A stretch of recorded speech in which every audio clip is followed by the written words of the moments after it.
The white colonial-style house located in Pacific Palisades, California's upscale residential neighborhood, was the perfect home for an ideal couple. The walls of the spacious living room were beautifully adorned with paintings that Emily Johnson had brought home from the art gallery she ran. Emily was known locally as a prominent gallerist, and her aesthetic sense and business acumen were highly regarded by many.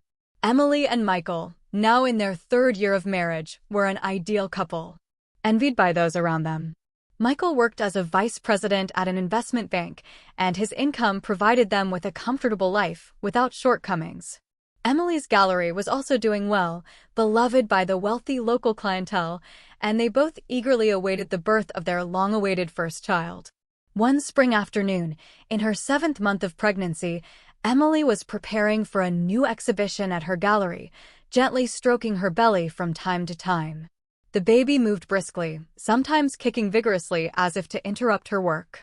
At those moments, Emily smiled happily and spoke softly to her belly. "Please be a little calmer. Mom is working."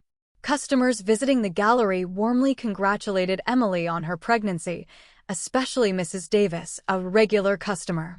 She told her, "A baby whose mother is as wonderful as you will surely grow up to be a talented child." Emily was encouraged by those words and worked hard to balance work and pregnancy.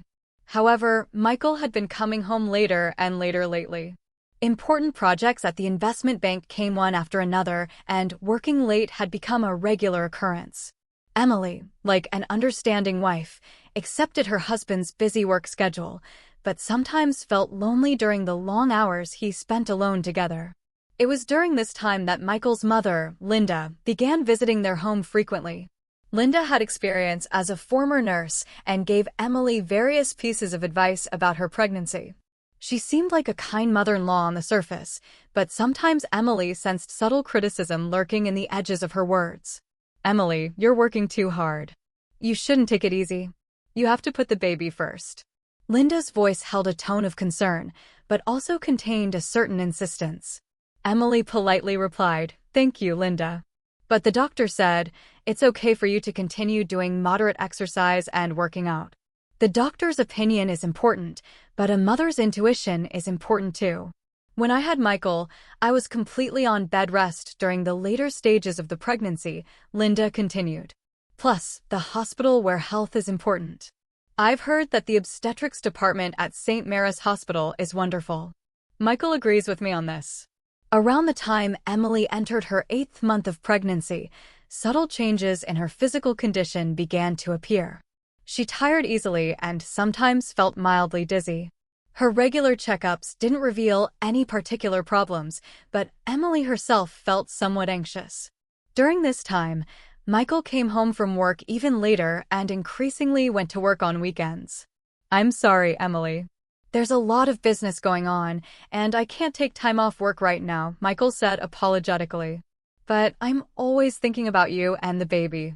That's precisely why I want you to have the best hospital and the best doctor."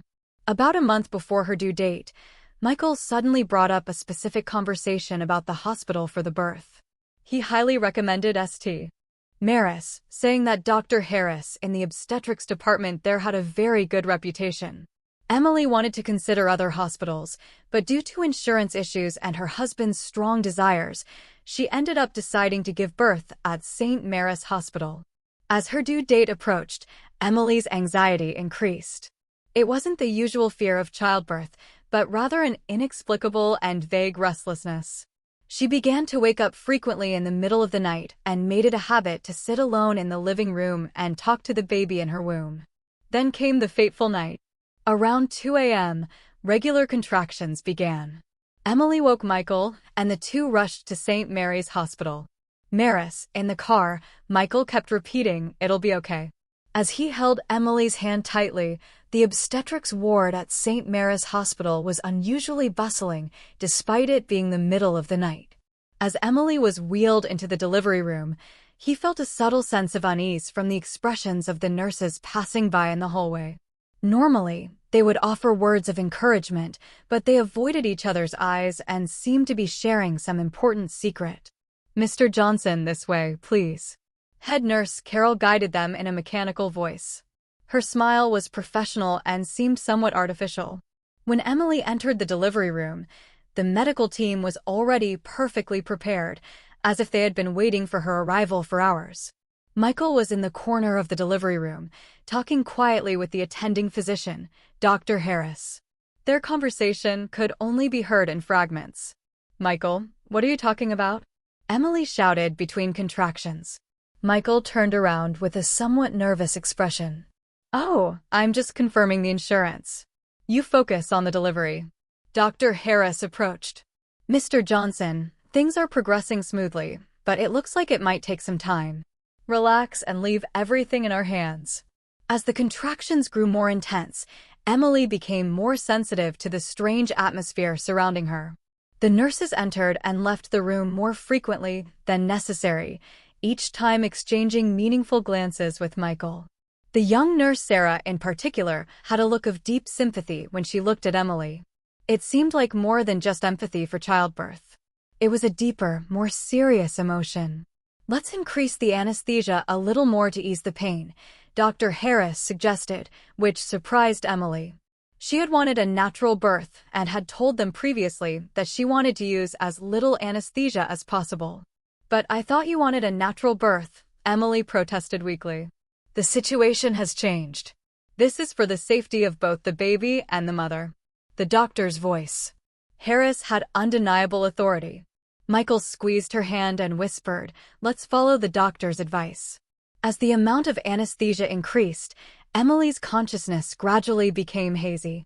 The pain of the contractions lessened, but at the same time, it became difficult to accurately grasp the situation around her.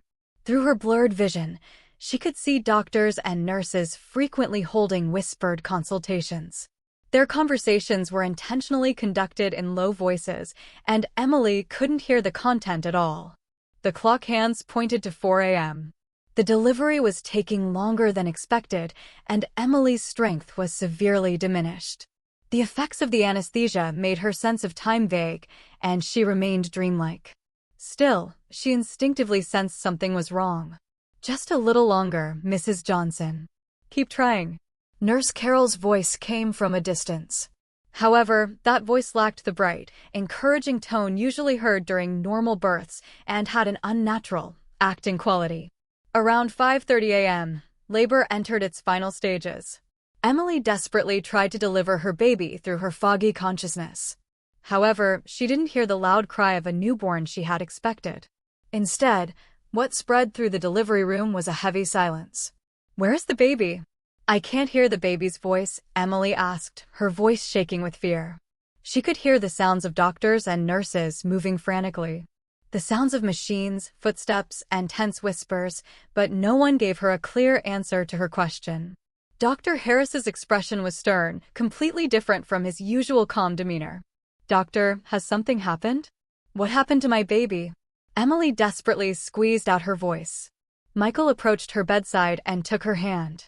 Her hand was normally cold and trembling. "Emily, calm down. The doctor is doing everything possible." But Emily understood. There were signs in her husband's voice and in the doctor's movements that indicated something irreversible had happened. I could see Nurse Sarah in the corner of the room with tears in her eyes. Were they tears of sadness or tears of guilt? Dr. Harris slowly approached Emily.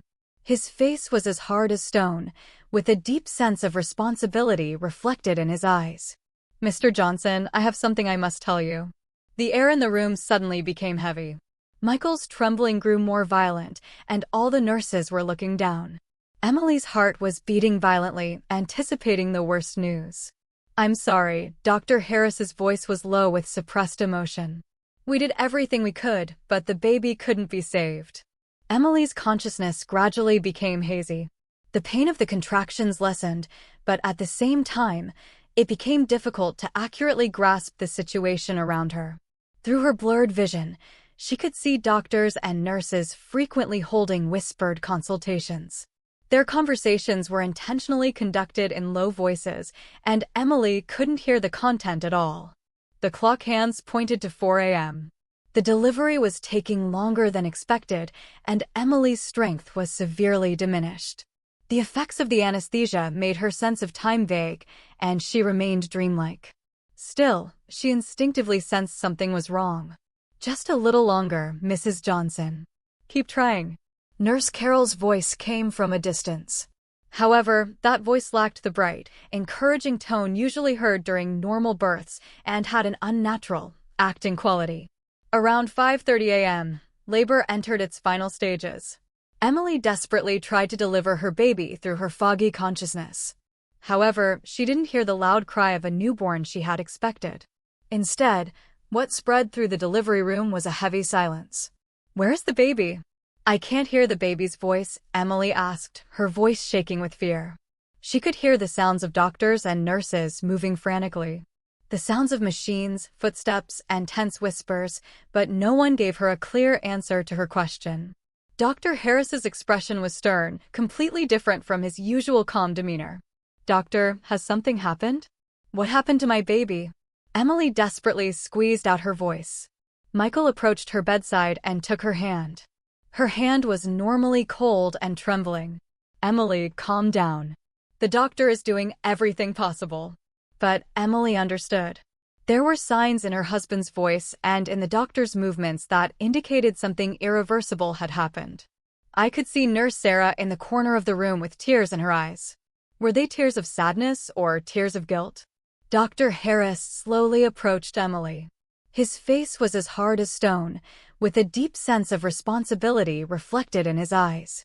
"Mr. Johnson, I have something I must tell you." The air in the room suddenly became heavy. Michael's trembling grew more violent, and all the nurses were looking down. Emily's heart was beating violently, anticipating the worst news.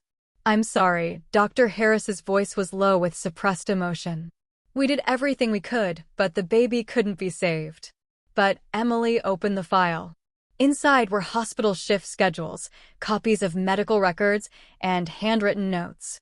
Sarah's detailed notes chronicled the events of that night in chronological order. "First, look at this." Sarah pointed to the hospital's staffing chart. That night, more than half of the usual obstetrics team was transferred to other wards. The substitutes were people who usually work in different departments. Emily was surprised. So many people didn't seem like a coincidence. It was. And among these substitute staff members were people who had been transferred due to past problems. Sarah showed another document.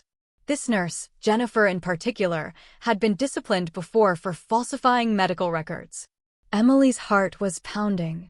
Falsifying medical records. Yes, but somehow she was chosen for that night's team. Normally, you'd assign the most trusted personnel for an important delivery. Sarah went on to explain Michael's behavior at the hospital. "Your husband came to the hospital almost every day for a week before the birth. He spoke in Dr. Harris's private office, sometimes for over 2 hours. 2 hours. Michael said it was insurance paperwork." Emily's voice trembled. "Insurance paperwork doesn't take that long." Also, in snatches of conversation I overheard, words like quantity and certainty came up. These aren't words you use in medical consultations. Emily exhaled deeply. Her suspicions about her husband were turning into conviction. "Did you learn anything else?" Sarah hesitantly revealed the most shocking information. "I actually heard part of the conversation in that delivery room from the hallway." Dr. Harris said, "Proceed as planned." And one of the nurses asked, "But is this really okay?" "As planned." "It sounds like it was planned." "Yes. And what worries me most is the amount of anesthesia she received. In a natural birth, they don't use such strong anesthesia. It seemed like they needed to confuse her consciousness." Emily got up and walked around the room, so they didn't want to show me the truth. "The possibility is high." And Sarah began her most important testimony. "I definitely heard the baby cry. It was the cry of a healthy, energetic baby. She continued crying for at least 5 minutes. Emily leaned against the wall. 5 minutes. But the doctor said she was killed instantly by the umbilical cord wrapped around her neck. It's medically impossible for a baby who died instantly because the umbilical cord was wrapped around her neck to cry continuously for 5 minutes. As a nurse, I've assisted at hundreds of births. The situation that night was abnormal, no matter how you looked at it. The two of them were enveloped in a heavy silence. In Emily's heart, Her trust in her beloved husband completely collapsed. At the same time, she was beginning to see the horrible truth about what had happened to her beloved son. "Sarah, I'm going to investigate Michael's behavior. I'll review his phone records, his credit card usage history, everything." Emily's voice was filled with renewed determination. Starting the next day, Emily secretly began her investigation. After Michael left for work, she carefully reviewed his study. In the back of a drawer, he discovered a bank passbook he hadn't seen before. It contained records of large deposits and suspicious withdrawals over the past 6 months. Even more shocking were the credit card statements. For the past year, Michael had been dining at expensive restaurants almost weekly. However, all these dates coincided with the days he said he was busy with work and came home late. And the payments were always between 2 people. Emily contacted a private detective agency and requested an investigation into her husband's behavior. The report he received a week later contained content beyond his wildest expectations. Michael had been having an affair for 2 years. His partner was a 30-year-old woman named Amanda Clark, who worked at the same investment bank. Even more shocking was the fact that Amanda had become pregnant a year earlier and had miscarried. According to the detective's report, Michael was seriously considering a future with Amanda and was contemplating divorce. However, there was a major obstacle to a divorce. There was the large inheritance Emily had received from her father and the real estate in her name. If they divorced, Michael would likely lose those assets. Furthermore, if Emily had a son, the majority of the inheritance would pass to the son. Emily read the report with trembling hands and came to the most terrifying truth. Michael and Amanda had conducted detailed research into Emily's estate through a lawyer. If Emily died in an accident, Michael would inherit the entire estate. That night, Emily contacted Sarah again. The two met late at night in a discreet location and shared the results of their investigation. "Now everything connects," Sarah said, her face pale. "The plan that night wasn't just to kill the baby. You were in danger too." "What do you mean?" "They could have planned to have you accidentally die too, disguising it as massive bleeding or infection during childbirth, but for some reason that part didn't go through." Emily shuddered in fear. "So Michael was going to kill both me and the baby." "The possibility is high, but there could have been someone among the doctors or nurses who hesitated to go so far as to kill the mother." The two were silent for a long time. So Emily made her final decision. "Sarah, let's report this to the police. Let's present all the evidence we've gathered and request an official investigation." "But Emily, this is very dangerous. We're dealing with people who wouldn't hesitate to commit murder. If they find out we're moving, I still want to seek justice for my baby and save other innocent lives." Emily's eyes held a strong light of determination. "I understand. I'm also prepared. Let's go to the police station together tomorrow."